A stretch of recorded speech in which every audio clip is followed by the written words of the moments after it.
I don't know about the audience tonight, but I know that it's completely sold out for your speech here in Filmhouse tonight. So I wonder, for those who aren't able to come because of that, could you please summarize what you are going to talk about in a few sentences? The most important from your speech?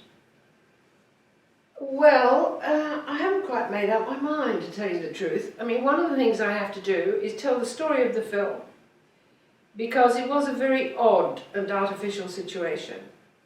And Norman Mailer had far too much control over what was happening. It was a New York event, and he was a New Yorker, and we were outsiders. And I thought it was pretty unimpressive, basically. But the real problem was that Mailer was going to do the commentary, and he was one of the producers of the film. And so I didn't sign a release, and they couldn't release it. So the film was not made until 1979. So it was 8 years in the can.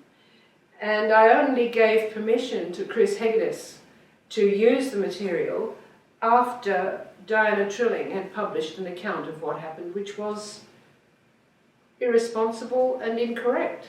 She didn't check anything.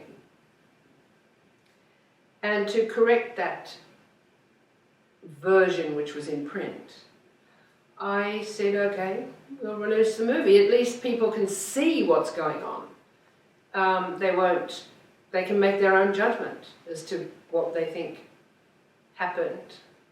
And so I gave permission, and so the film was made. So I'll tell that story, and the story about who Mailer is and how seriously he took himself.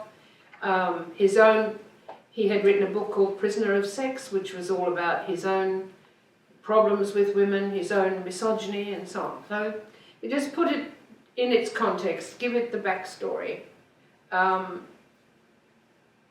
And then, if there's time, because it's quite a complicated story to tell, because I think I should say something about who the other women were and why this Australian suddenly appeared in the middle of this American event.